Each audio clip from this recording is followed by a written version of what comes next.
Oh, you have an electric leaf blower? Yeah. That's real beta male energy right there. Looks like a Ryobi too. Well, it's because I wasn't in a fraternity. Because he didn't worship at the feet of Robert E. Lee.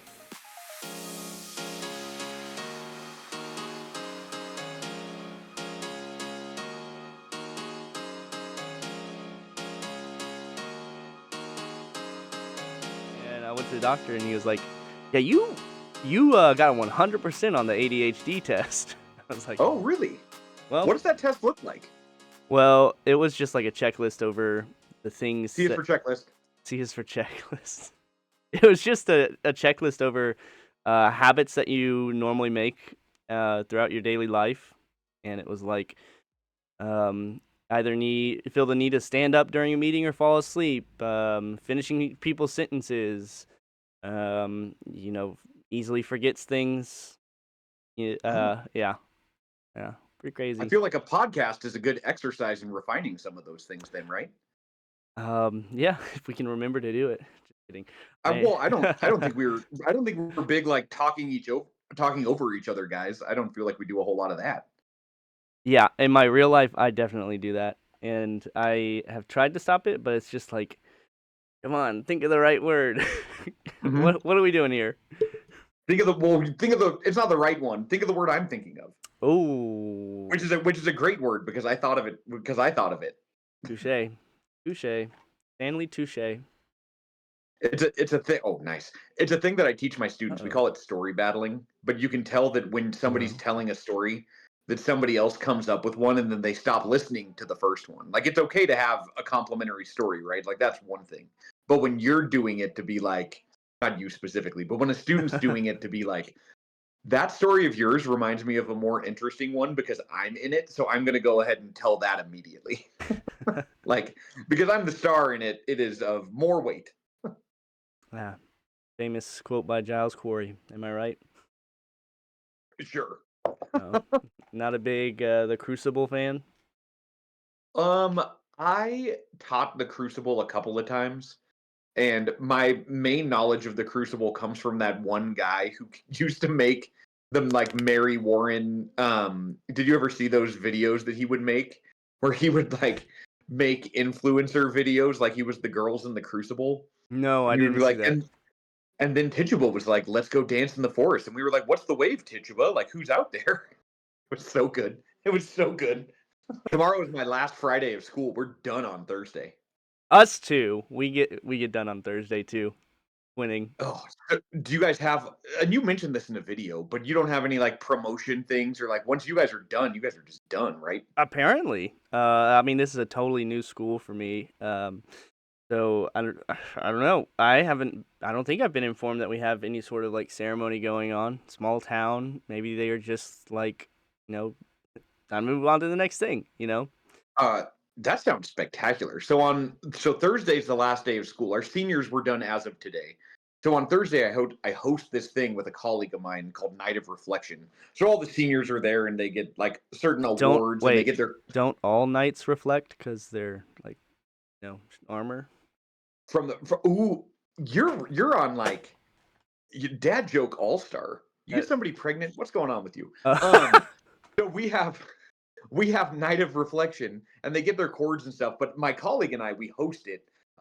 We have this document, and maybe we've talked about this, but part of our contract, part of our salary is that we have 4 days that are paid into our salary for the stuff that we do in the evenings, and they call it the 28 hours document. So you go through and you say the stuff you're going to do, and some of it you can negotiate. Some of it's required. So like you have to do parent-teacher conferences or open house or whatever, but then you get X amount of hours for like chaperoning or whatever.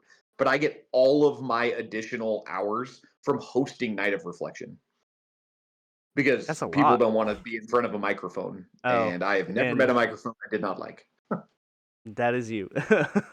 It's perfect, and the my colleague that I hosted with, she is arguably better at it than I am, and so it's just like a fun place to kind of banter, and the kids are excited because we all teach seniors, and like it's nice. That's super exciting. I'm excited for you. I'm excited for me too. The only I don't know. I haven't written any of the script yet. I'll do that on Monday, and then we'll go from there. The problem is when we do it, oh my God, think of how terrible this is. So it's out on the football field because our school is huge and we can't fit inside, especially with the parents being there. Because the senior class is like 450, it's massive, Okay. relative to Colorado standards for sure. And so we're outside, but the audio comes out of the jumbotron and there's a delay from the mics. So it's probably like a second and a half delay, and you have to fully detach your brain from your mouth. You have to not listen and just like go through Oh, sentences.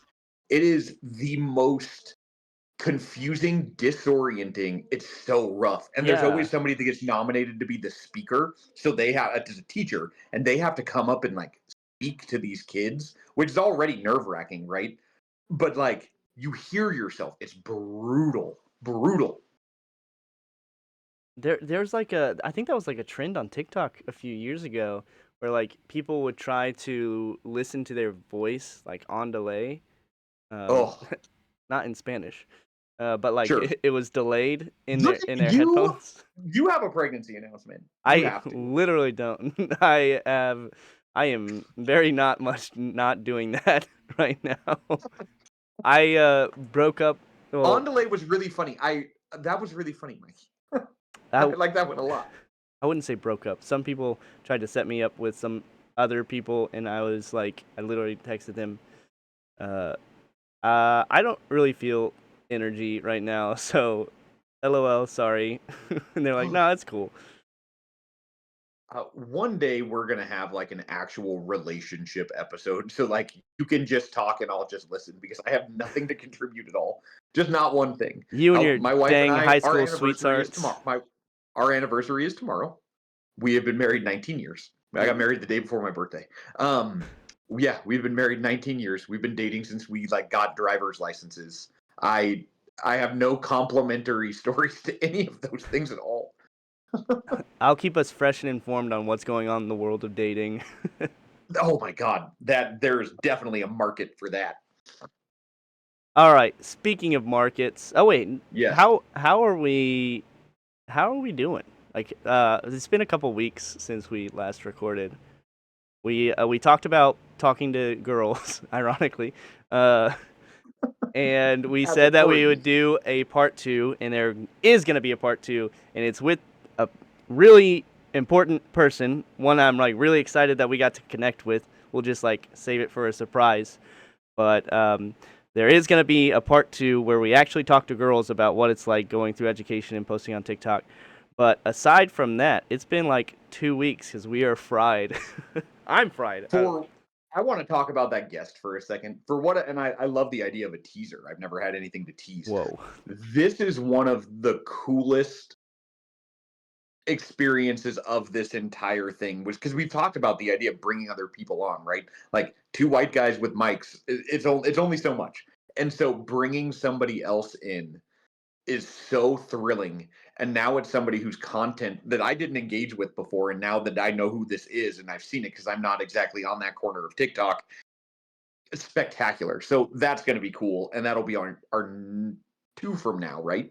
2 from now. Yeah, because, yeah, 2 from now. 2 from now should be part 2 of C is for Chicks, and maybe we get a better name for it, but Yes. tentatively, C is for Chicks, part 2, Electric Boogaloo, is coming. C is for co-host. C is for co-host.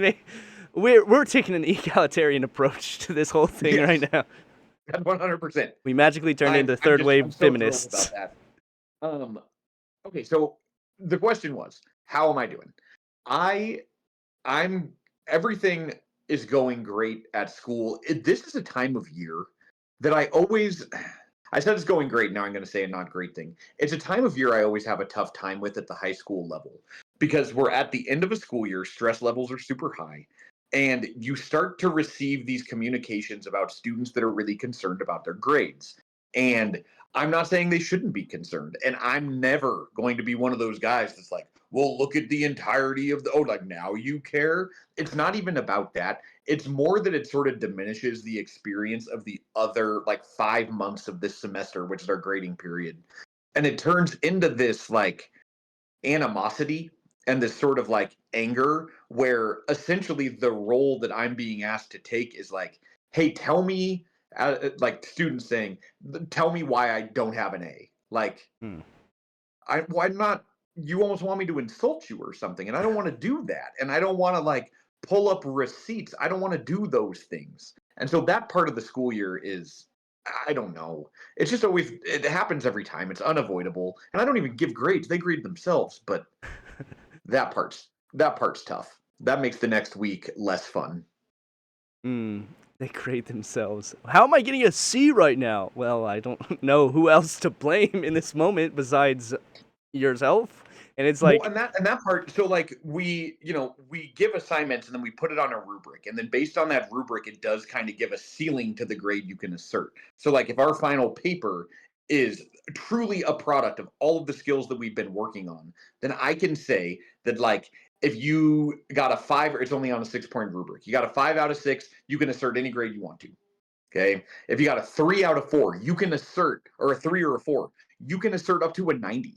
Like, that window is so massive that you can get 3 out of 6 points on the massive final on a rubric that is not passion, like it's not something that I feel strongly about, right? It's like I can check the boxes. And you can still assert an A. And it's like, man, we're having a tough time. And then some students will assert like a 90%, but then they didn't do 90% of the work. And ooh, so they assert a 90, but then their average is like an 89. They're like, can you round it up? Uh, you gave yourself that. I don't. What do you round you up? That's wild. The conversations are wild. I don't know. So that part of the year is not always my favorite, but the success on TikTok in the last couple of weeks has been outrageous. My, astronomical. my account is blowing It up is the last so couple of. nice. Yeah. I've been hitting the bonus on like everything, and that bonus is outrageous. I'm getting my RPM on some of these posts is up to $3 a thousand. $3 a thousand? That one that's at like 650,000 is a little shy because the RPM is $1, but then Yeah. the bonus is almost 200% more. So like my RPM is almost $3 per thousand. It is I unreal. Yeah. That's nuts. It's nuts, and it's all of them. They're all hit, like my 2 posts about like me having bits, my one about prepping for the AP Lang test. They're all getting the bonus. It's My wife's very proud of me. I'm very proud of you. And I don't know if did we announce the last podcast? Did we go over that you got a new camper and a new truck? Oh my god! Look, Dude, I forget. got that direct deposit from TikTok hit today, and I am thrilled because last month was another like this is my deposit today was for $2,700. That's nuts, dude. That's like It's but I my just had to. I paycheck. say had. I say had to, like I'm not. This is not a humble brag at all. I'm bragging. I'm really excited about this truck, but I had to buy a new truck because my camper was too big, and so now I have this truck. But now I can like kind of pay off a huge chunk of it just with this deposit I got from bullshitting on my camera after school. Dude, that Like that's that reminds me. I got into a rabbit hole of Lil Yachty over the past couple of weeks, and he talked about he was being interviewed by someone once. And he's just like, "Yeah, I blew through $1 million in the first week that I got popular." I'm like, "That's the way to live. I like that." And I think you're on that track, man. I think you're almost there. I just don't have like so I have the truck, like that's really cool. I don't have anything I want to buy. There's nothing I want. I've never I don't purchase stuff. Like I don't buy stuff for myself. I I don't have like gadgets. I don't have hobbies in that capacity. I like to go running and I like to read books.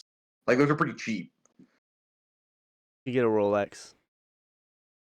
See, I do, but see, even then, I love watches, but they're wood and they cost $40. So I don't. Even then, like, okay, I'll ball out and buy a watch. Look, Like I could just go out to lunch and it would cost more. Rupp, the men of this generation, they need a masculine role model to outmaneuver the Andrew Tates of the world. And you're the I one to step up in this moment. I hope you realize that. I have this student in 9 honors. There's no way he's listening to this, but I wish he was. And he's so these. I have this one. My 9 honors kids are amazing, but I have this class with these boys that are so funny and they're so quick and like they just kill me. But this kid's trying to just like lock in and do a paper, and he's like, I could drop out. I could drop out, and I could start making posts about crypto. I could start making posts about success. I could do that right now. Everybody would listen. It can't even be hard. And then he looks at me. He's like, he does it.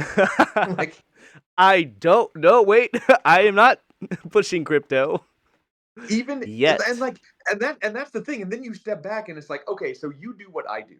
I'm not saying that $2,700 isn't a really solid month. Like that is a great amount of money, but like that's probably your rent and food. So well, That you got to do something else. that You're is my gonna, rent and food for sure. yeah, like you have to do something else. Like I am not the exhibit. I'm the exhibit of like a really successful second job. Not this is not a career for me. Don't get it twisted. How are you doing? I'm doing really good. I don't know. Okay, so last time did I tell you I went to a WWE match?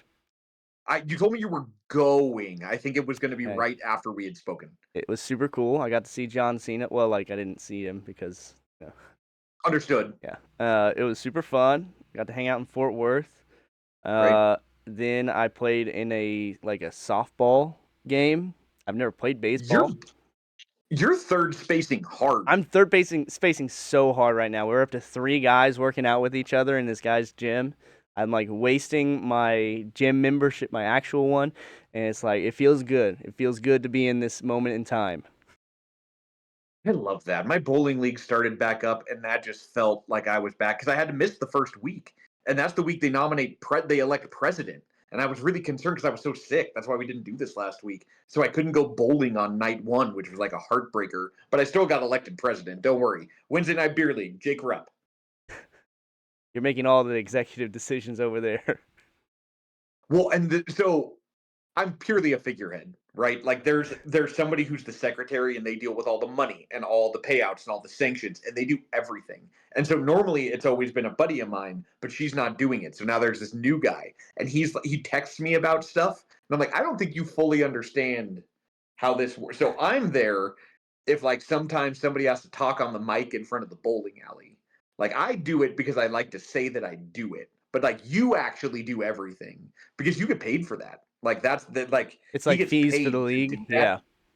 Yeah, I do not. Not only I'm not doing it because I don't get paid, so like you handle it, but like I think there's a recognition that your role has responsibilities and mine has narcissism.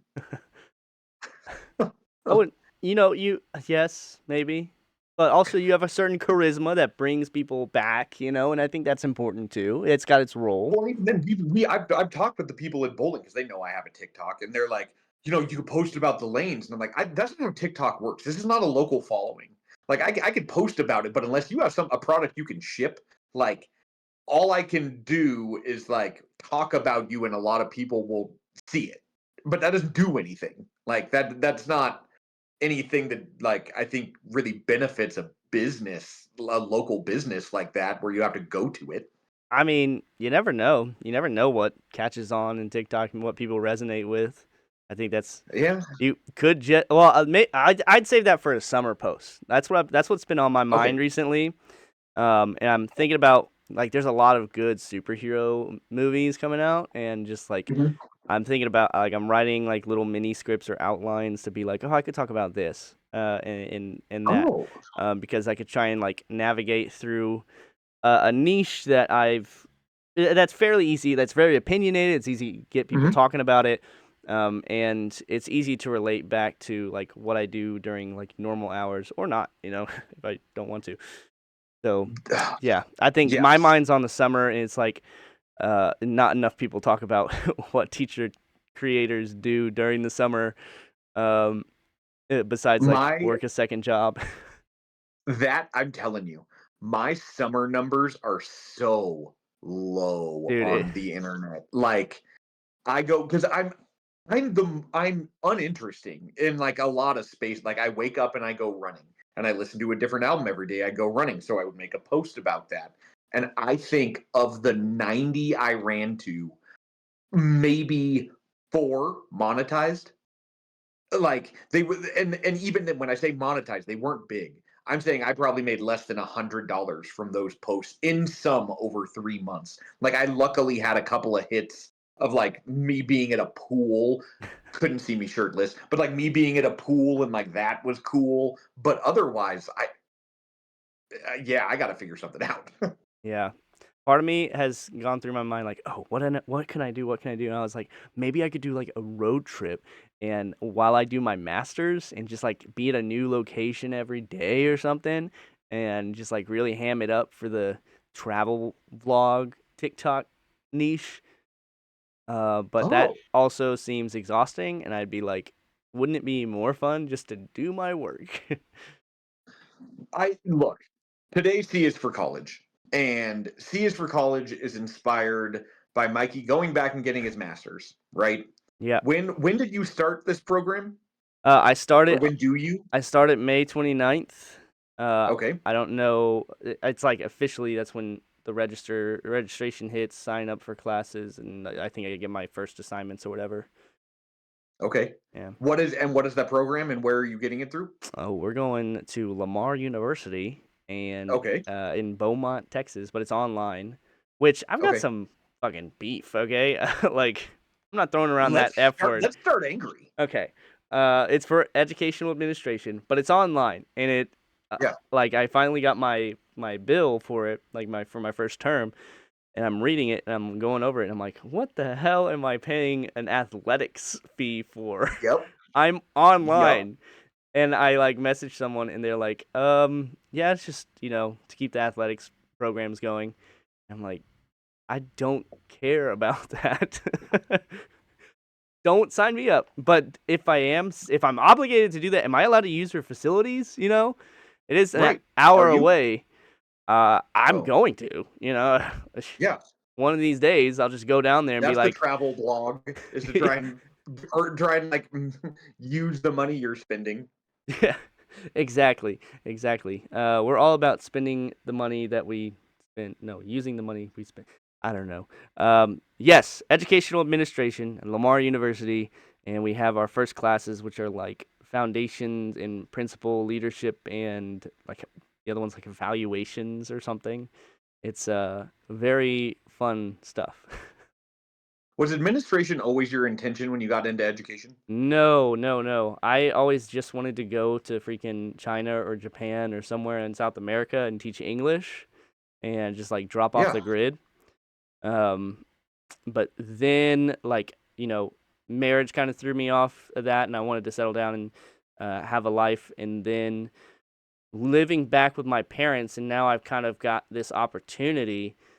I'm like, you know what? This kind of sounds more and more like me every day that I go through it. And I'm glad kind of Wow. the space that I'm in that I can actually, go and do this. And my principal has gone through the same program, so it's kind of like reassuring. I'm like, okay, you're a cool guy. This must be worth it, you know? I like the part where you said that this sounds more and more like you.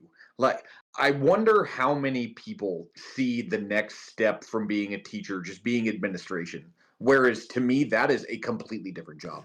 Like, Totally agree. sure, you're in the same building, absolutely, whatever.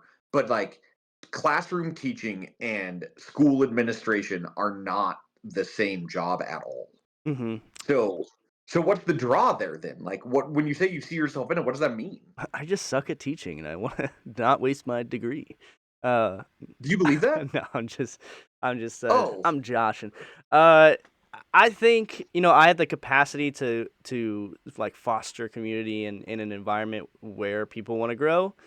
I feel yeah. like no matter where I've been in education, which I've been like in elementary and high school and now middle school, it feels like regardless of the type of class I've been teaching, like that's the one draw that unified all kind of the classes that I taught. So, uh, I really want to be that person, and I think that I have the skill and kind of like charisma, like yourself have, to unite people around certain ideas. I am not At what excited. level? Oh, middle school or high school. I don't think I could do Okay. elementary, but No. with me saying that, I said that about teaching elementary originally, and you never know. Okay. Yeah. But you were about to say, well, like something wasn't excited. Sorry, or Uh, wasn't excited. well, it's just like teaching in Texas. It's like, I mean, we've gone over this before, but it's like corporal punishment is legal here, and it's like there's there's some juicy drama I'm gonna have to tell you about uh that may or may not have happened. Um, I will tell you about it later. Uh, Okay. that's for the Patreon. Um, I either way, corporal punishment is legal in Texas. You know, you need to get it signed off by parents and whatnot.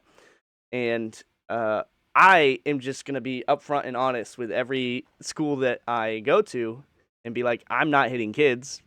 I will never do that. And I'm afraid that in these like smaller communities that I live in, it's gonna be like, well, you know, that's part of the job. You know, like parents are asking for it. You know, and that would be something that they expect from me that I am just not willing to change my values on. You're gonna find that I'm speechless very often.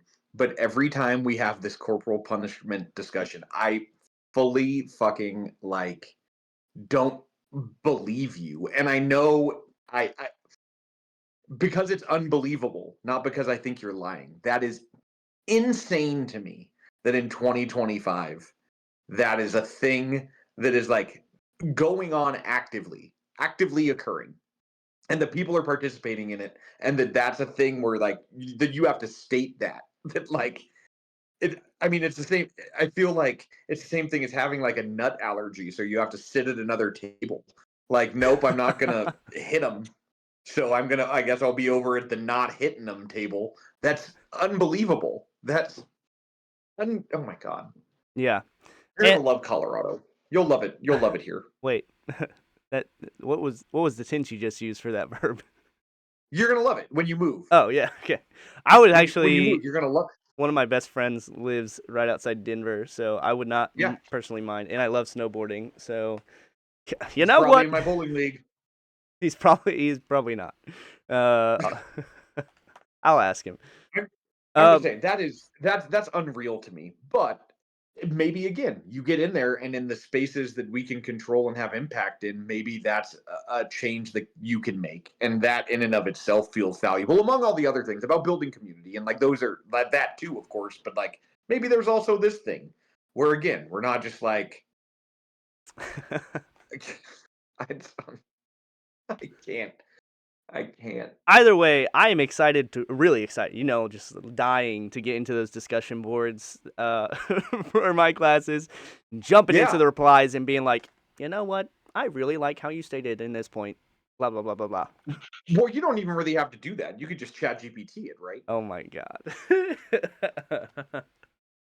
Do Dude, we is C is for Chat GPT? Is that okay?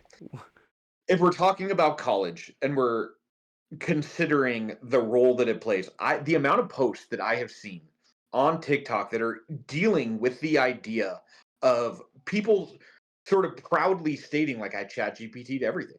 Like I'm here, and did you see Chat GPT is getting more monthly hits than Wikipedia now?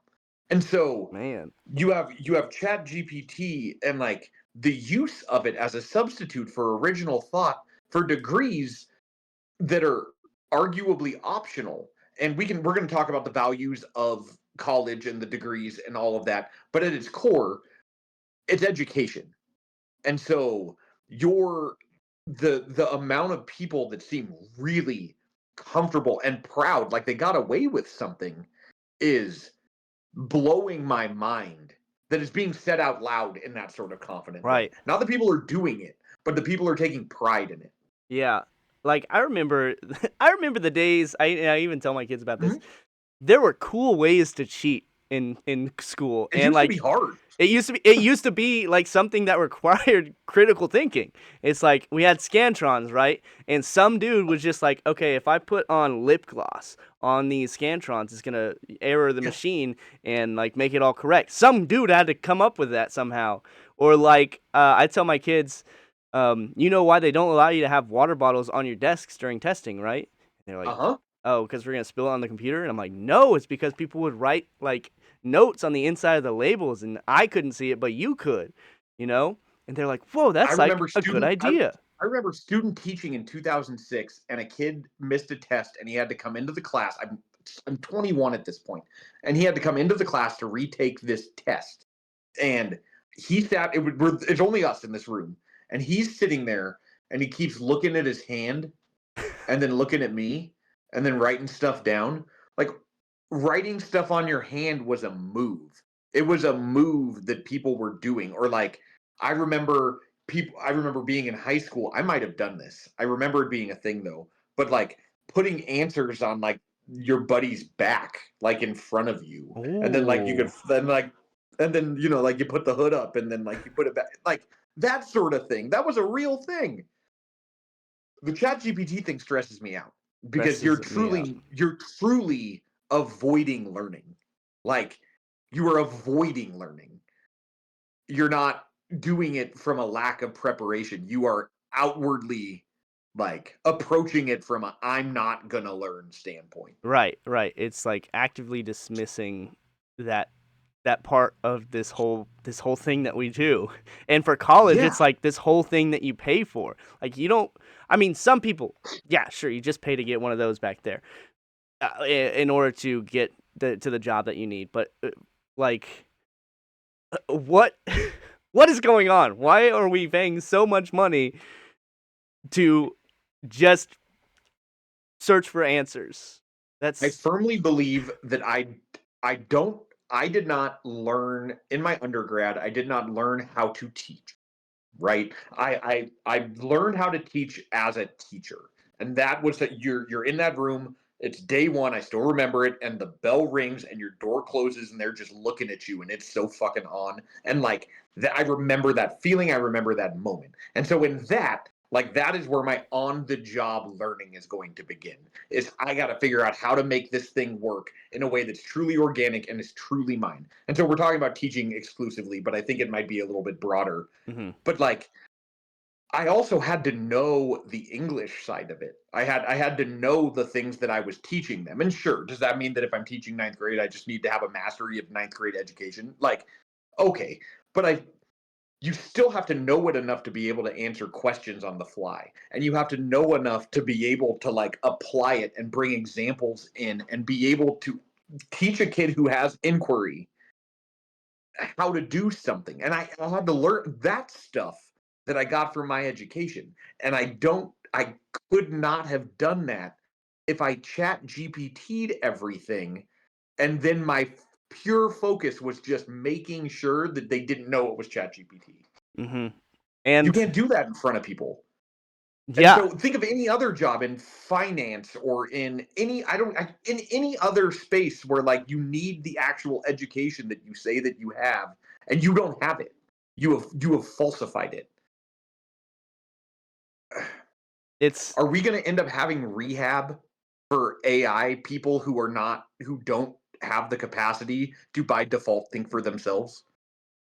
I think I think if we're at like a juncture point, if we don't kind of enforce ethical classroom work that requires ChatGPT instead of just kind of running from it, that yes, we're gonna have like rehab for people who have been addicted to using ChatGPT or dependent on it rather.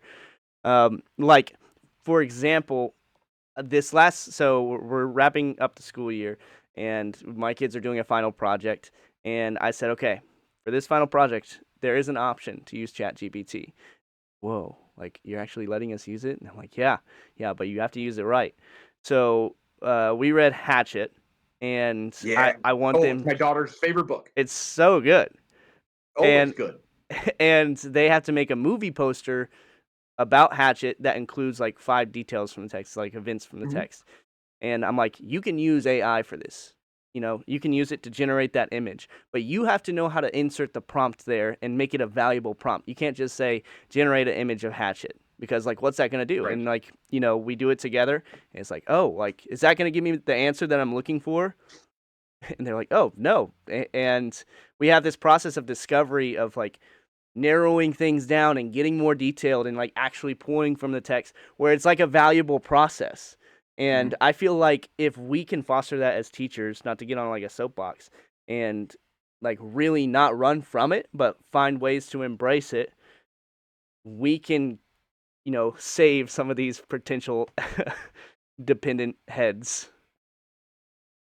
There's two things there. Number one, for all of the art teachers that might happen to hear this, I feel so terrible for like, because I'm not saying I don't do the same thing.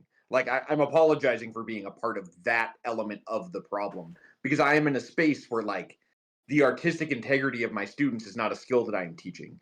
And so when it comes time, like, yes, I can teach how, like, specific prompts and then outcomes, and then we can look at how it interpreted those prompts and did we achieve our purpose. Like, we can do those things. I worry from that, like, art level all about, like, I don't, oh, again, for the Patreon, I have a story too. So I love that this podcast is like, hey, there's a bunch of stuff we're not saying, but I'm not saying that. So there's that art side of it, absolutely, but like I'm almost becoming, like, getting to the point where, like, I just don't even want to. I kind of want to run from it.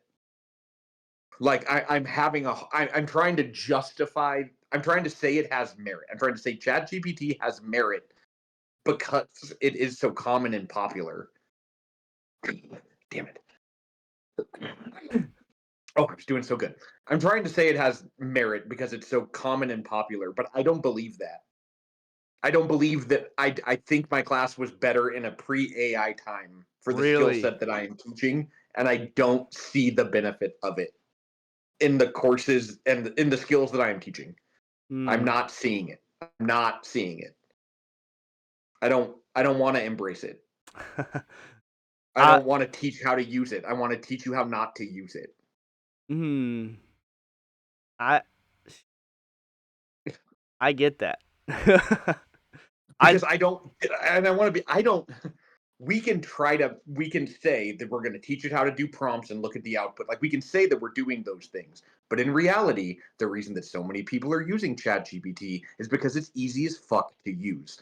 So I don't think I need to teach how to use that form of AI for the standard individual and for most individuals in my classroom. Because if you need to use it, we all know how we know at this point in a media literate space how to use Google, how to type in a prompt and then search for the thing that we're trying to get. And that was a skill, like trying to figure out and read things and see which of them applied to what we were doing. But like ChatGPT is gonna, I don't know. I'm trying I real mean, hard. you mentioned Google, and I, very specifically remember Oh Googling yeah. things and just like copying the first line of Mhm. text, when I was in high school. And I had to learn the process of this is just like the first step into getting it right. And Mhm. I feel like there's a comparison that you can draw to using like language AI models like ChatGPT or whatever that we can't like it's always going to be with us from now on unless like all the Yeah, servers like burn down the polar ice caps or something. And which they will. which they I don't will, know. and I don't know. we need to be very much aware of that. But I'm just thinking of like I know a lot of my kids have really difficult times writing, Mhm. and it's for one reason or another. Maybe it's not enough practice. Maybe it's not enough support. Maybe it's something that is a specific learning disability. And I feel like more support is better. We just have to figure out the line between support and this is kind of cop outy, but we I don't got think so.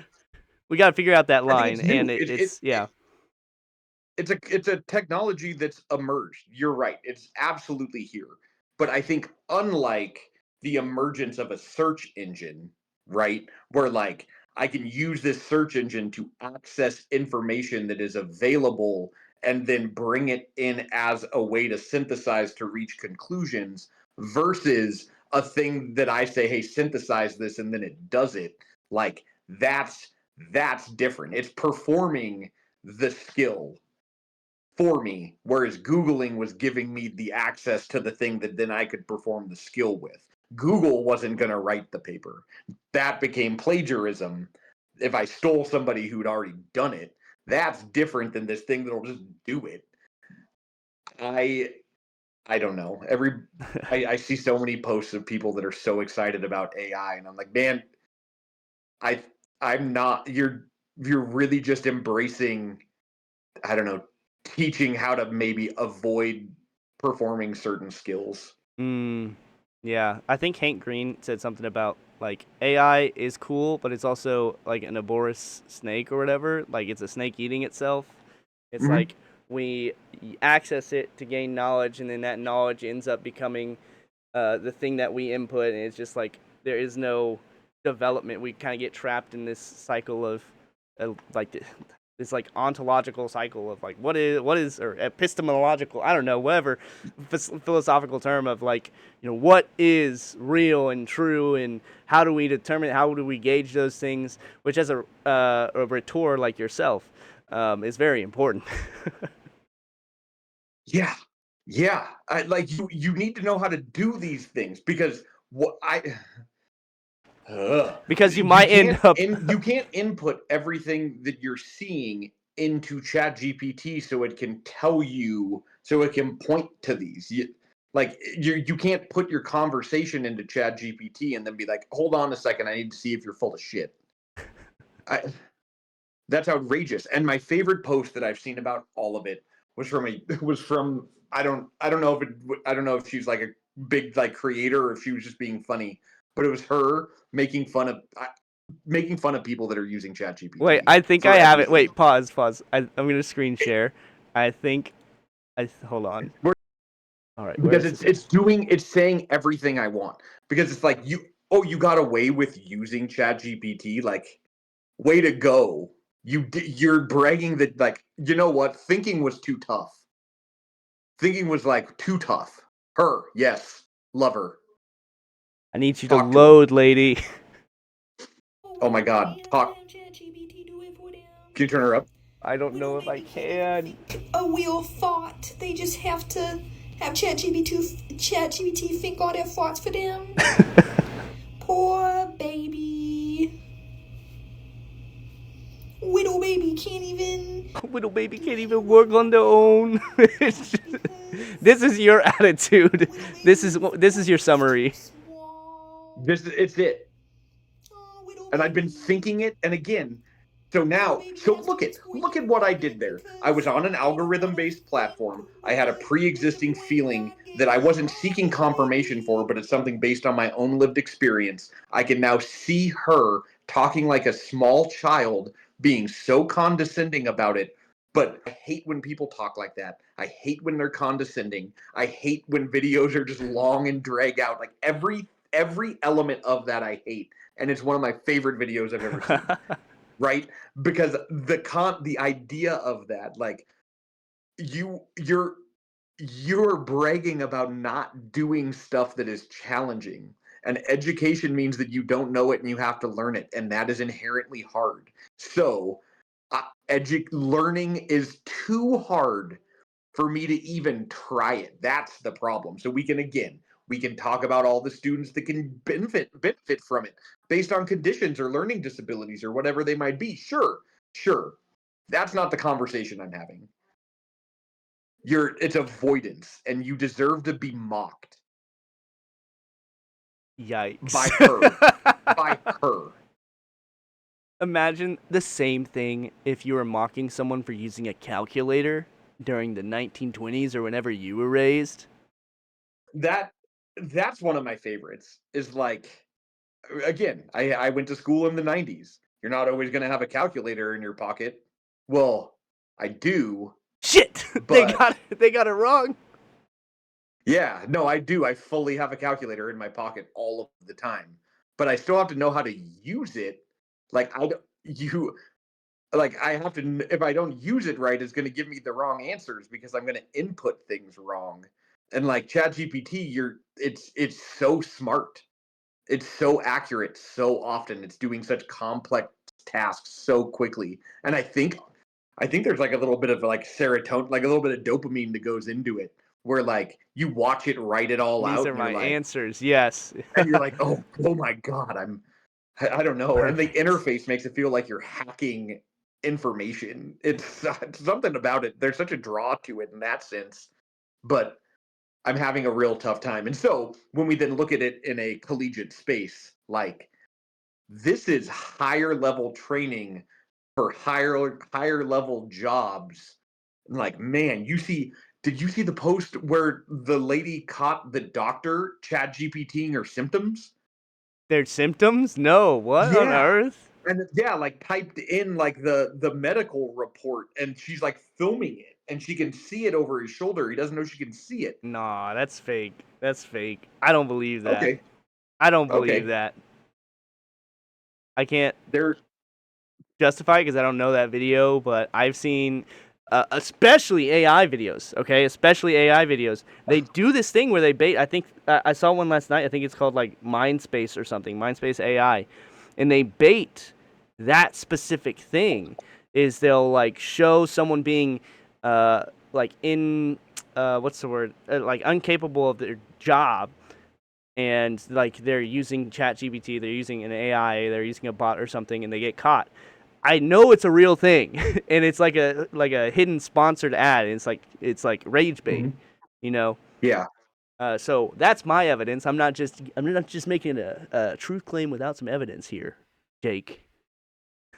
I Did you watch Three Body Problem? I did, yeah. I liked when they Okay. sent his brain into space and it went the wrong way. That was my favorite. It's all of that aside.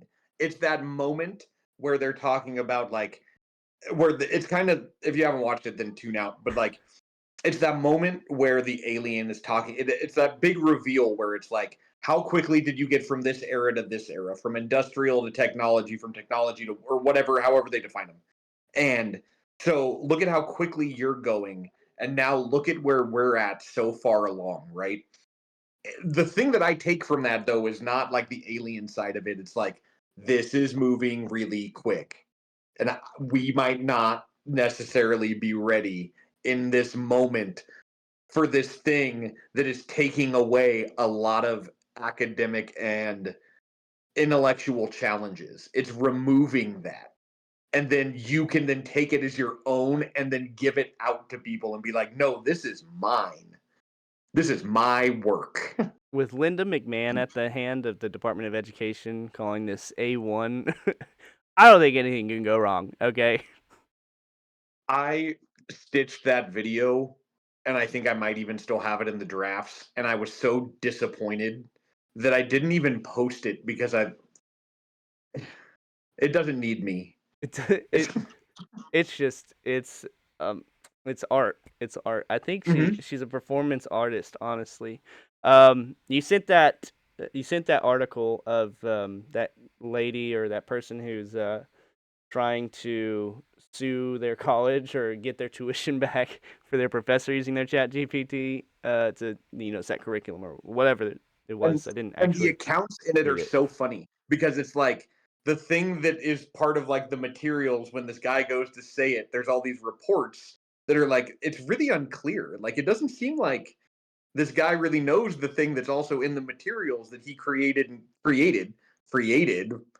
and gave, like maybe someone should have taught him how to write prompts, but like that he created and then gave away. He didn't have that knowledge. And then somebody else in the comments, I don't think it was about the same guy, but they were like, I had a professor, or maybe it was the same guy, but it was like my feedback for my paper was a screenshot from Grammarly. Oh. Like, God. Oh my God. Dude, okay, I'll be honest. I think Grammarly uh was I hated Grammar. I hated facing Grammarly every day because it came like pre-installed in Chromebooks and it would just do kids' Okay. work. ChatGPT is a little bit easier to block because it's not like an add-on. I don't think Yeah. for Chrome, and Grammarly was like it was partnered with Chrome, and they would. Oh, it was terrible. It was the worst. Oh, there's all sorts of add-ons though. I mean, you can get GPT-0 and that'll do stuff for you. There's like, I don't want to throw any of my friends under the bus, but like there's teacher ones, and it's like, look at how quickly look at how quickly we can do our jobs, and look at look at how students can engage with this, like, instead of us, and that's fine. Like, I found value, for instance, in an SAT chatbot. I liked that because what I could do is I could preload a certain type of question, and then students, or like question types from the SAT, and then students could say, I want to work on this kind specifically. And then it would create them, and then it would ask follow-up questions, right? So like, you chose B, but why didn't you choose C? Like, talk me through it. And then it could do that, but it could do it on a one-to-one basis in a way I personally could never simulate. I could never do that. I could never do that for 20 kids all at once. That is an impossible tree of things.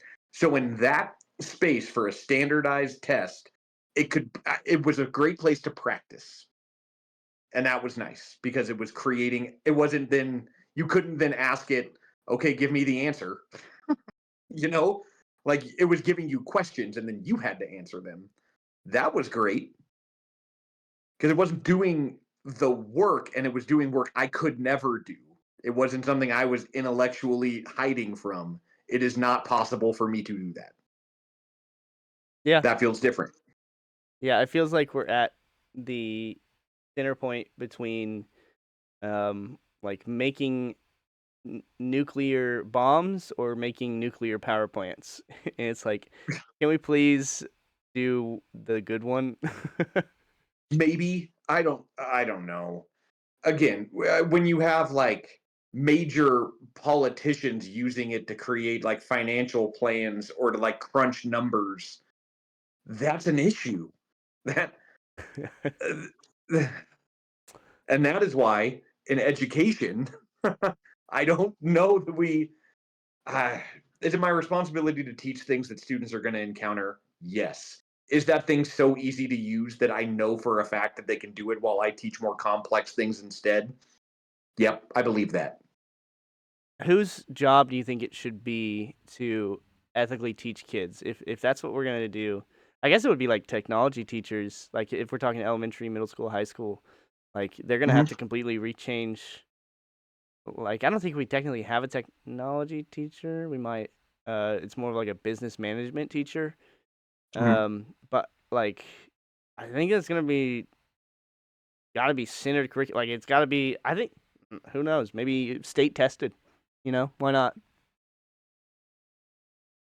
I don't know. Again, teaching has always been it's always been the sort of thing that's been very reactive, and I think that now, when the internet came out, you had a bunch of people that had never experienced anything like the internet, and they were educators. And so they didn't necessarily always have the frame of reference or the frame of reference on how to teach that. And so there was this divide, right? But now that we're sort of internet search engine literate, the way that we utilize technology and the way the students do, I think, is there's a lot more common ground.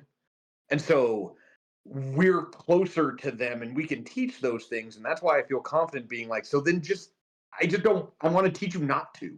I want to teach you how to do other stuff instead, to think, because you're going to be asked to do that is day-to-day life. Unless we create fully immersive VR and then we're inside of it. And then I'm wrong. And then we are all in the Oasis, and that is fine. Oh, I just rewatched Ready Player One, and it gets a lot of flack, but I love it. It makes me want to read the book. I really want to read the book. Do you know that I've read the book like 40 times? No, I didn't know that. I've read Ready Player One more than I've read any other book. It is my favorite book, but if I had to make a list of the top 1,000 books I've ever read, it is not on it. It is poorly written. The women characters are trophies. It is nostalgia for, I am the target audience of it. I love Ready Player One. And I really don't necessarily recommend it to anybody unless you're looking for something to read by a pool, because it is so fun and the sense of adventure and discovery. But I don't know, we would have solved Halliday's riddle immediately if we had AI, so whatever.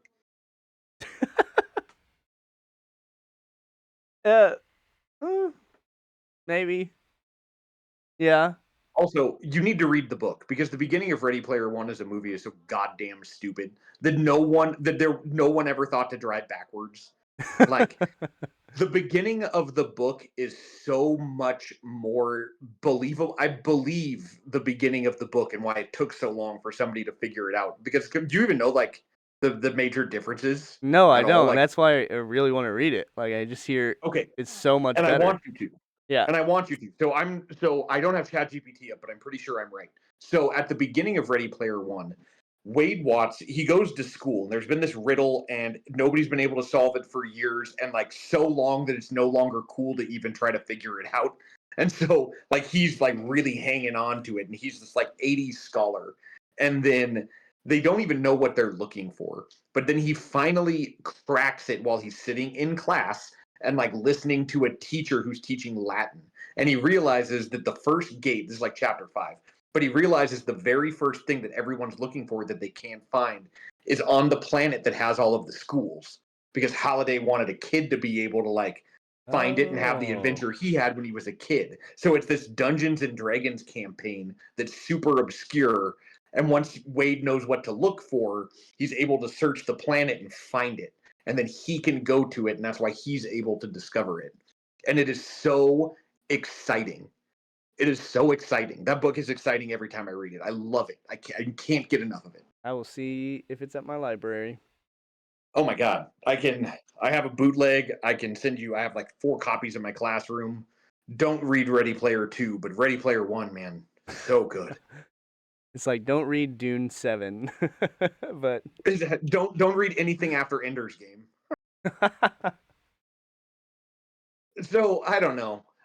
So that's where I'm at with it, and I sound like a grumpy old man, and I'm not going to actually put into practice these things that I'm saying, but I'm going to continue to teach skills, and I'm going to continue to avoid trying to make Chat GPT a part of my class and skill set when it isn't yeah. valuable to those things.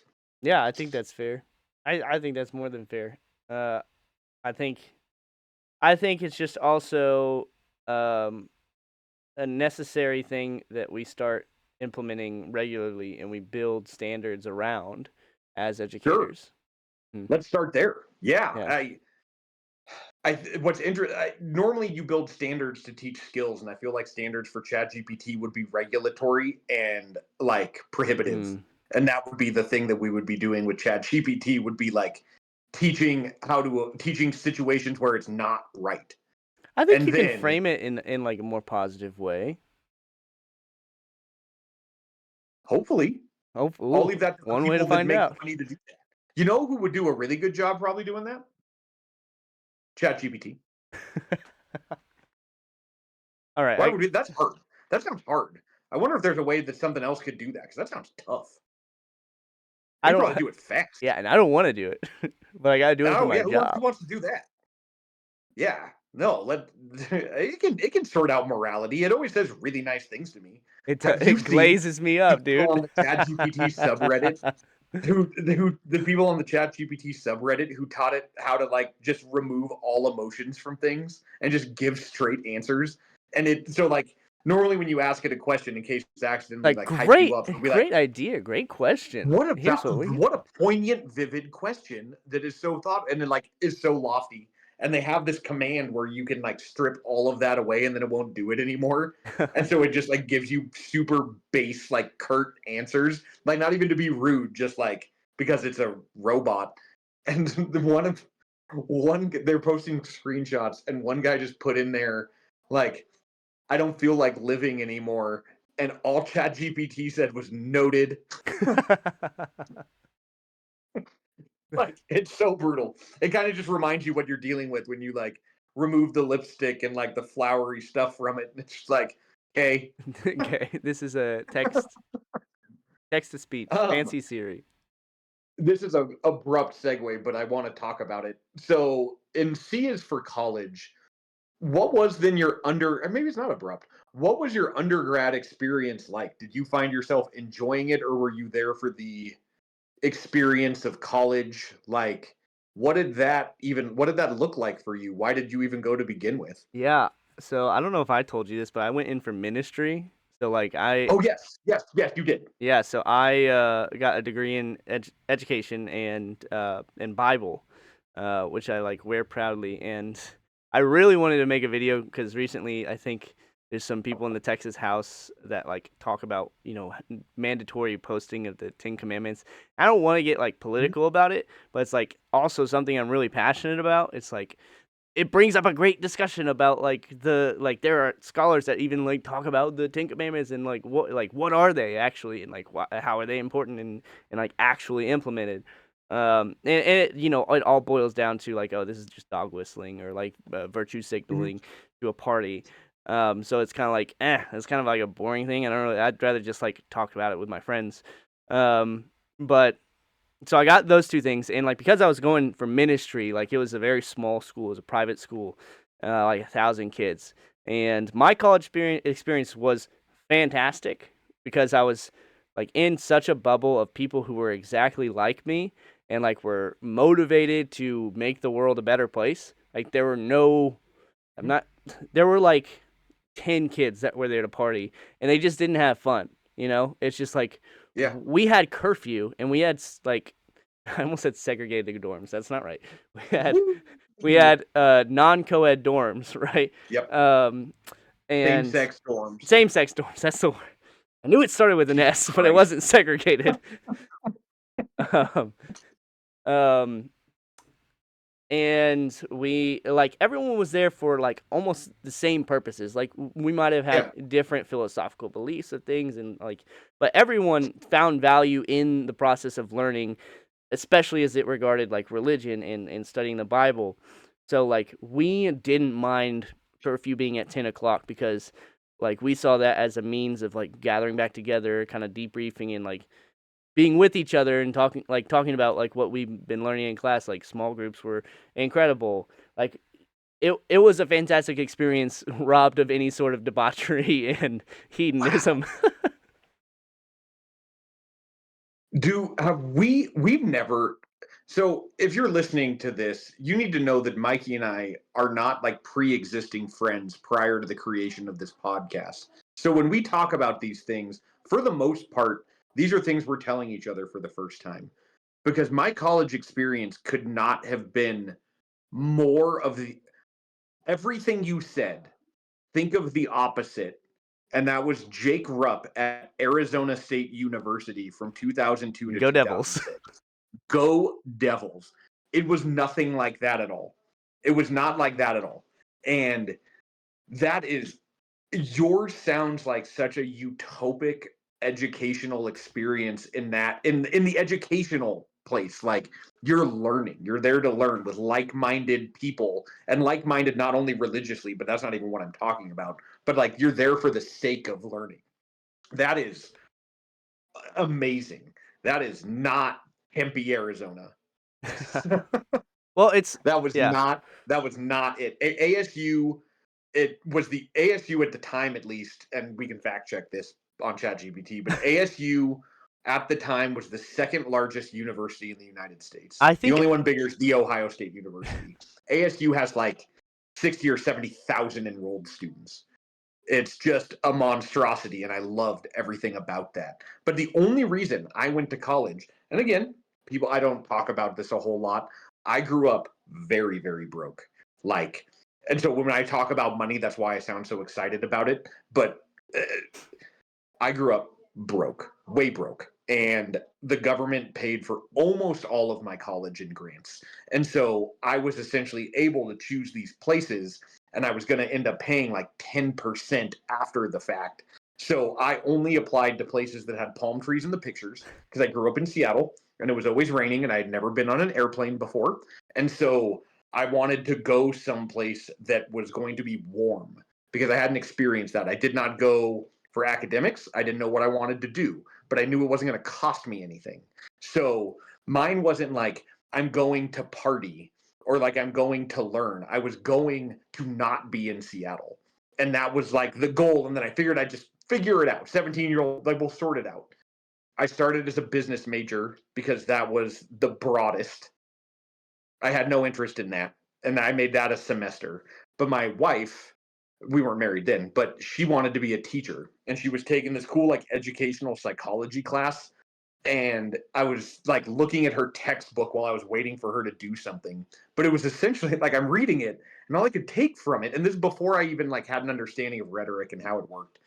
But it was like all educational psychology seems to be is like whatever good manipulation is. Like I can so like these are ways in which you can get people to understand complex ideas and like allow Manipulate them them. to learn that thing. I thought that was super interesting. So I was like, fuck it, I'll be a teacher. That was it. That is not a lifelong goal. And so that's what I did. But like ASU is a lot of alcohol and a lot of sun and a lot of pools and a proximity to Mexico, Vegas, and LA. And like that was the experience. I worked full time. Again, I was broke, but I worked full time at Gap, so I didn't get to partake like I always wanted to. I was jealous of people that did. But yeah, that was the experience there. Would you say that the school you went to provided a solid education in the thing you were studying? Oh, hell yeah. Okay. Well, maybe not hell yeah. Oh, No, HE but double hockey sticks, yeah, yeah. exactly. Like not just in the elementary side of things, but just like we had like almost every Bible class was like built around like hermeneutics and exegetical like strategies of decoding text and like recognizing meaning behind text. And it's just like ultimately skills that you can apply to anything, you know. And for Hold on. Did you say exegetical? exegetical, yeah. Like exigence, like the thing that inspired the text? Wait, like what? Like the word exigence? Like exigence is the thing that inspired the text. Is that what you mean when you say exegetical? Because if not, I don't know what that word means. I like exegesis is what we I I I don't know. Okay. Well, only the only reason I was going to say that is because exigence is one of the core elements of the rhetorical situation. Like you have to know what inspired the rhetoric in order to understand what the rhetoric is trying to achieve. Mhm. So like there's some kind of problem, this thing occurs, my students are all using Chat GPT to cheat, and so I then create that is my exigence to then create some kind of program or conversation or whatever. But that's the thing that inspired my rhetoric, because I recognized that there was this exigence that exists that requires rhetoric to move it forward or change it. I And I am was hoping that's what you were talking about, because I thought we had some overlap. There probably is. It probably is. I've Okay, never anyway. heard that, but probably. Maybe I needed to pay a little bit more attention. But ultimately, like what it gave me was not just the ability to read the Bible. It was also like the Right. ability to decode complex text, things that had like were rich with figurative language and like had uh, a variety of genres and layers to them. There was another point that I was gonna bring up about I that asked if it thing. was original question was this a good school? Do you feel like you received a solid education relative to like others, people that pursued the same education elsewhere? Oh yeah, like I Okay. in the specific area like around Knoxville, it's just like especially teachers. Teachers were if you had a Johnson University degree on you, it was like you would get Okay. hired. Like because the only other school there was UT and their teaching program is ass balls. Like it's just so Okay. bad. Okay. It's just yeah, So, that's so bad. and I love that because of all it's wild because again, ASU and like all the probably appropriate reputation things that go along with ASU and the stigmas to it, and like those are all true. But their education program was top tier. Really. And there were the English classes were really engaging and interesting, and I remember liking those quite a bit. But like some of these professors were just outrageously great at this. You know, the kind of people where you're sitting in there and you're like, man, am I ever going to be this good of a teacher? Like, Right. am I ever going to be not even necessarily the guy that's teaching it, but the guy that the teacher's talking about? Like, the things that we should be doing. Like, can I ever even do these? And I just thought that was so interesting. And eventually, as that degree went on, I found myself really interested, thank God, in the things that were in front of me, and it built an interest that I didn't have before. Like I truly felt like I was learning things. And I don't think that's everybody's experience. I'm not saying that college will be that for everybody, but I got a lot out of it. I did challenging things. I wrote tough things I was proud of. Hmm. I liked that part of it. I did too. Yeah. uh, So so there that begs the question, and I think we're a little bit biased, but if college is a scam, it wasn't for us. completely. I saw and when I say like I see these things on the internet, the only reason I keep on saying it that way is because I don't want to take credit for these ideas, not because I like just want to stress how chronically online I am. But I saw a post that was uh, I don't know, it was very attacking, but in it was somebody saying like rich and wealthy people are telling you college isn't worth it because it is worth it and they don't want you to go.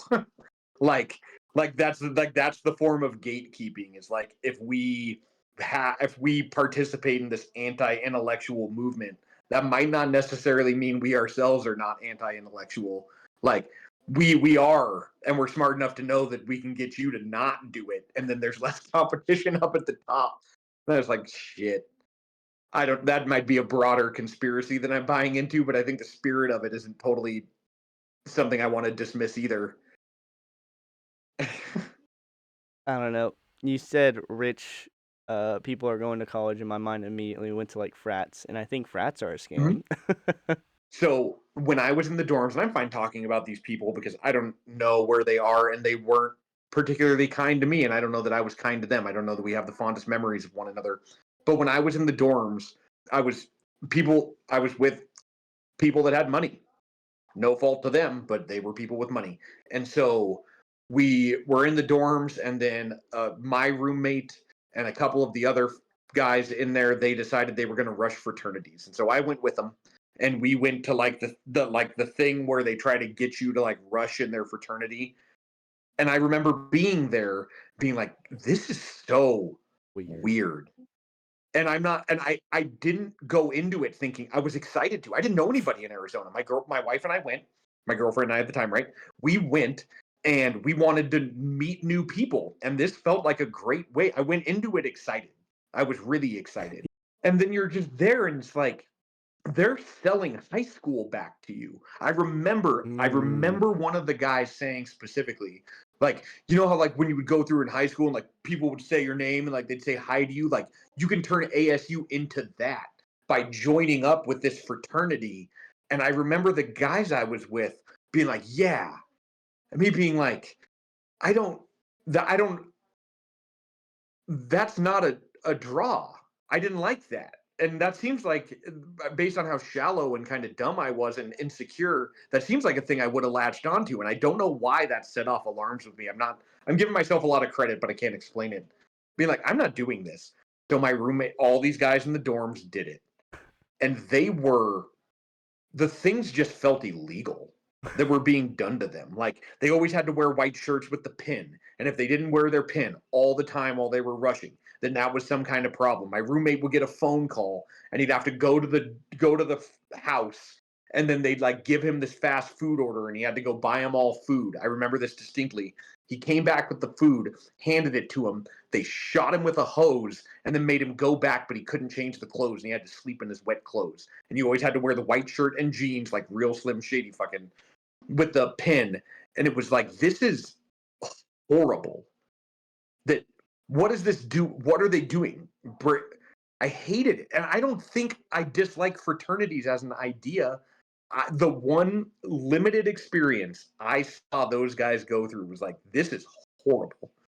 Here, right now, this thing you're doing, and in a broader scope, I don't know, people might love it, but in that moment, I was like, this is fucking nightmare. This is I don't have time for that. That's too much. Yeah, I think everyone who goes through a fraternity on some level needs therapy, like desperately. And for them to Ooh. be like, I didn't like being treated like that, and I might treat other people the way I do because of those moments.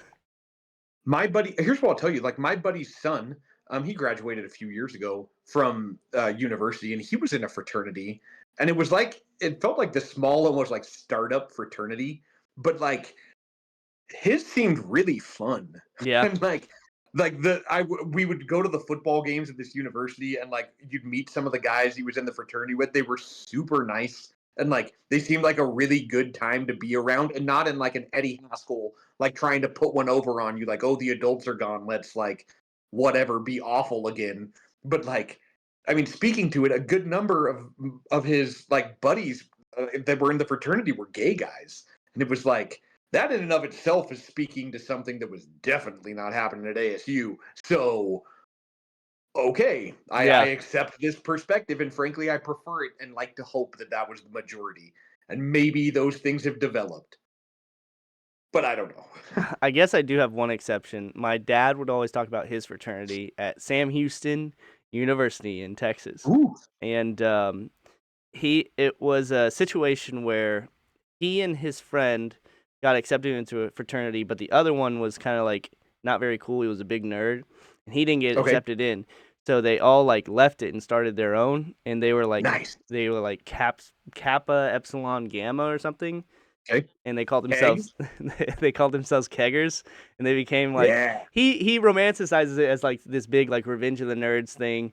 It's just like, we were the underdogs, but we like back in their day, they like got their fundraising through prison rodeos, which is Oh my god. like modern day gladiator shit. And he would just be like, yeah, they used to do those kinds of things. I think they might still be done somewhere in Texas, but it's like really regulated at this point. But it used to not be. And he would just like tell all these stories about, like I said, it was like Revenge of the Nerds or like freaking Old School Okay. or like Animal House. And I'm like, okay, like that kind of sounds fun, but it's like iconoclastic. Like it's not a part of, it's like purposefully going against the norm. They were like Is accepting all this the turning into a outcasts. pro fraternity podcast? Because my best friend in the whole world.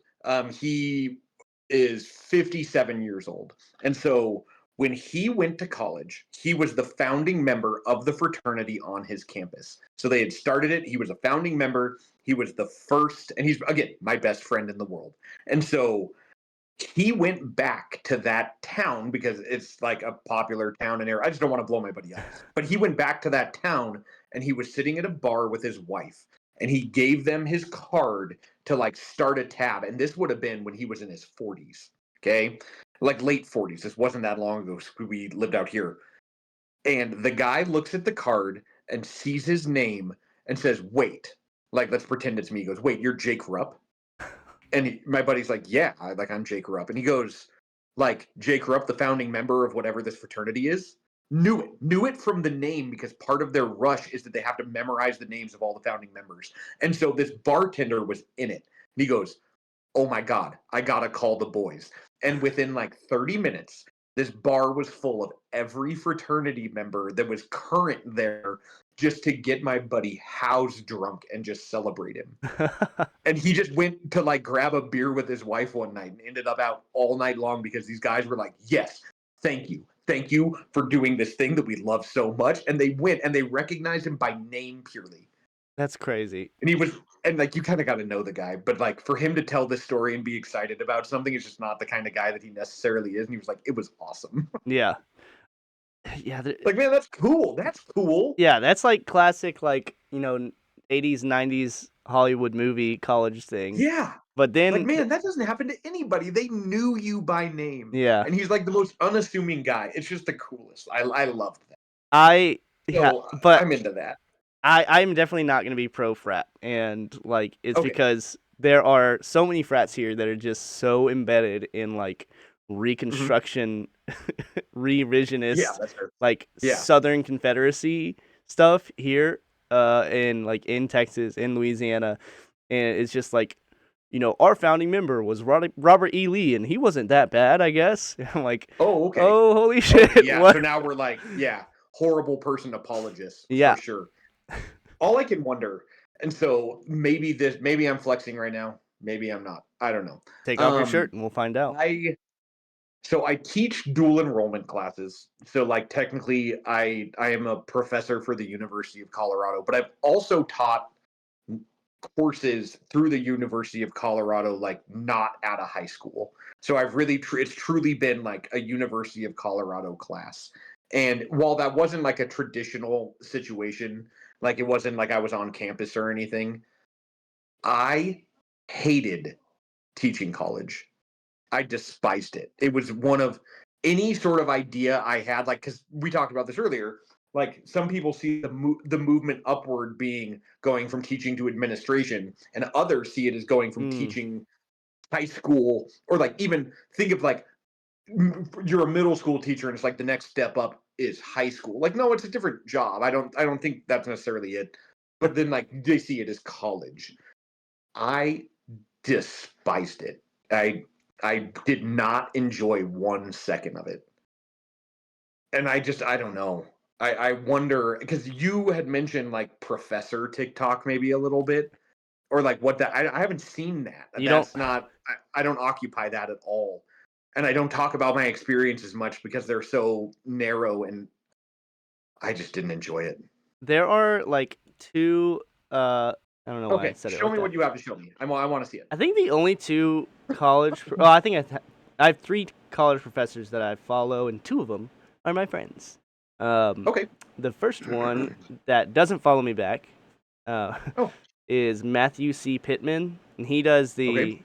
singing to his students when they're falling asleep, like quote unquote. Have you seen it before? Is it fake? Oh, it's definitely fake. I don't watch that. Oh, okay. I Do guess. you like that? Like where they just like pretend to do stuff? Like is. I don't think it's bad content, especially as it Okay. relates. Like it seems like everyone there is kind of in on the joke, and it's Okay. at an Yeah, age. it would build a community in a space that doesn't normally have one. Mm-hmm. And it's Like at. college classes are usually pretty impersonal. Mm-hmm. And like I said, it's at an age where like Yeah. everyone can Okay. be like, "Hey, I don't want to be in this," and he can be like, "Oh, that's cool." And Yeah. it's not like super problematic. Mhm. I might, yeah, it doesn't seem like it takes away from the experience of whatever he's trying to communicate. Unlike sure. the freaking trend right now that's freaking teachers showing Velcro students, blowing my mind right now. I'm like, why Okay. are we showing kids on our personal TikTok pages again? Why does this always happen? Okay.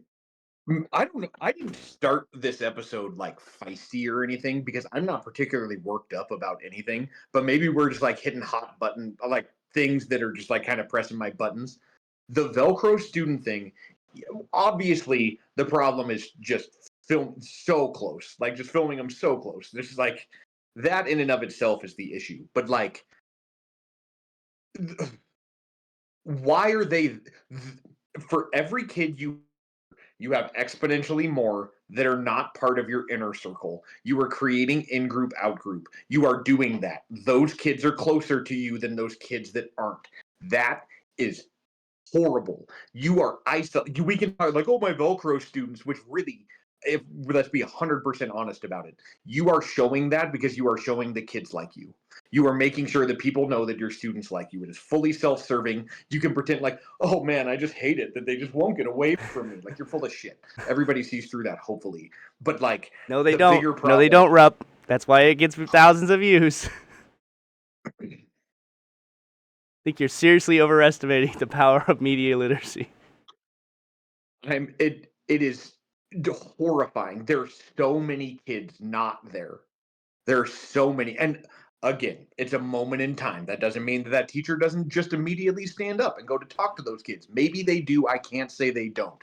But those, at minimum, I can say you're giving these kids your platform, and you're not giving the other kids that same platform, whether we agree with having them on there or not. Dude, I hate it. The preferential treatment of it that you are admitting to, you are showing that is preference because they don't need to be there.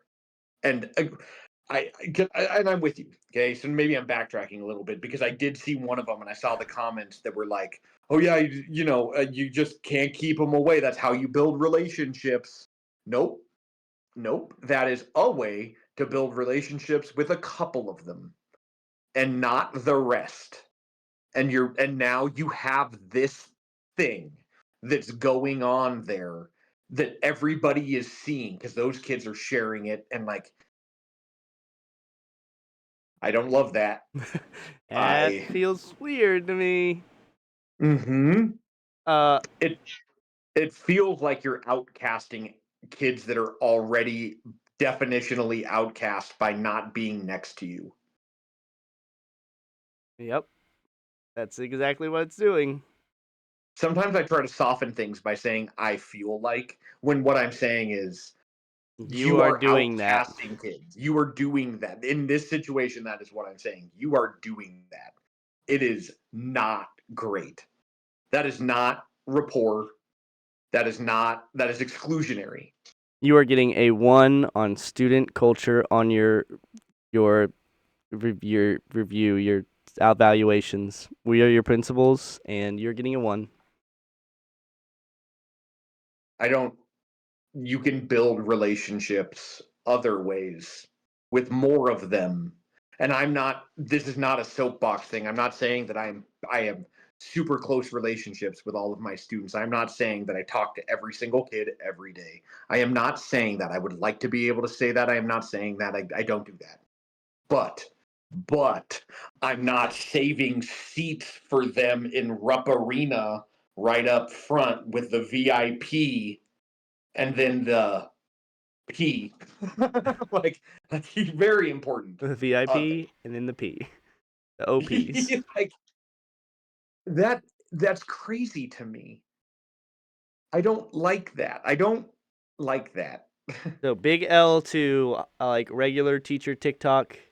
I guess W for college teacher TikTok because they don't really have Velcro students. I don't know. The other guy I was going to mention who is my friend is Dr. Dre 4000, and he's a Okay. voguer, and he is He's fabulous. a what? He's a voguer.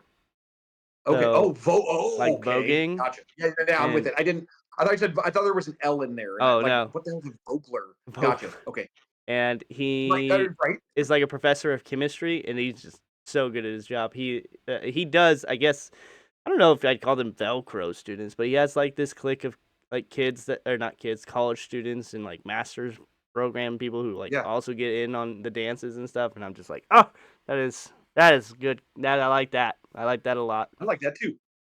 And at a college level, again, it's so different. Like, the first of all, in a system that's not run by bells, you have a lot more freedom as to how you want to spend that class time and the duration of it. I remember taking classes that were 2.5 hours long on a Wednesday night, and like that was when you met for a week.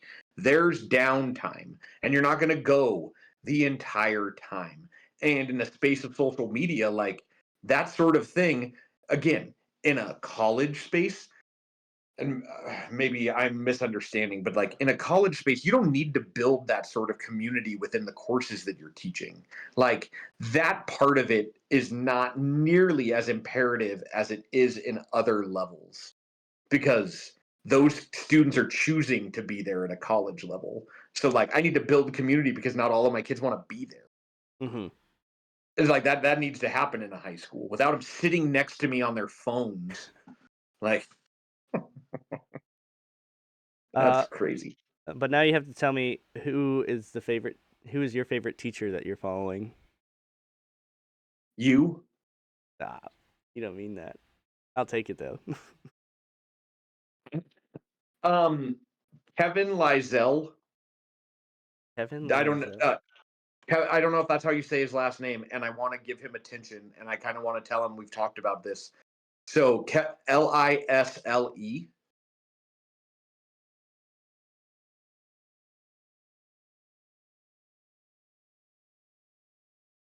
Oh, free radicals.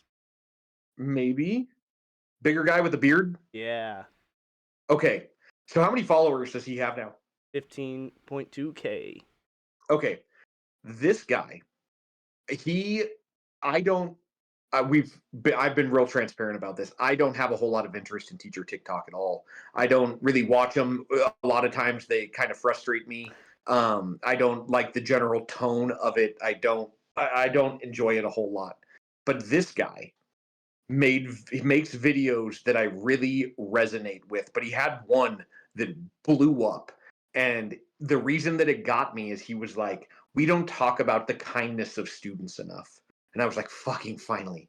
Yes. Yes. Like that. Yes. And there's no but, and there's no whatever, but he's like, we just don't do this. And he told these nice stories about these kids that he's taught over I think he said he's been teaching 25 years. So he's got a couple of years on me, but like just these super kind stories. And it got like 6 or 7 million views, and a bunch of people started following him. Right. And if you watch his videos, he kind of like old man captions them, with like the big font that like covers his face over like they're not, but then he tells these stories and he loves teaching and he Yeah. loves it. And he believes in his students and what he does. He's a track coach. And everything that guy does comes from a space of just being like, I really like this job and I like to work with kids and I think kids are great. And I want to tell you those stories because they mean a lot to me. And I love him. I love him. And I messaged him once and just was like, you keep on doing this because you're not going to find a whole lot of people that are doing what you're doing. And so people are going to gravitate towards that because most teachers have a hard time articulating that, or they don't have enough of those stories in their bank to do it often enough. And you seem to, which means that you enjoy this job for the same reasons that I enjoy this job, which means I want to watch your content. Not that that's the right way or the wrong way, but that's the thing that draws me, Jake, up to the thing that you are doing. I love that guy. He's the only one whose videos I watch almost in their entirety that are about teaching. Wow. He is the only one whose videos I watch about teaching all the way through. Just kidding. Well, on that note, Dance. shut up, dance, monkey, dance. On that note, follow Kevin Lysell on TikTok, and we are way over time. Okay. We will come back next week to talk about something. It starts with C.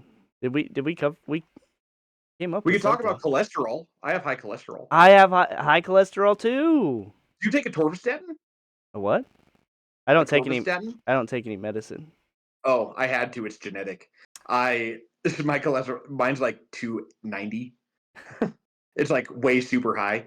And so I tried to like diet and do all this stuff and it went to 290. It just stayed. And so they put me on this pill and then I came back 3 months later and they're like, your cholesterol is normal now. This is not within your control. I was like, okay.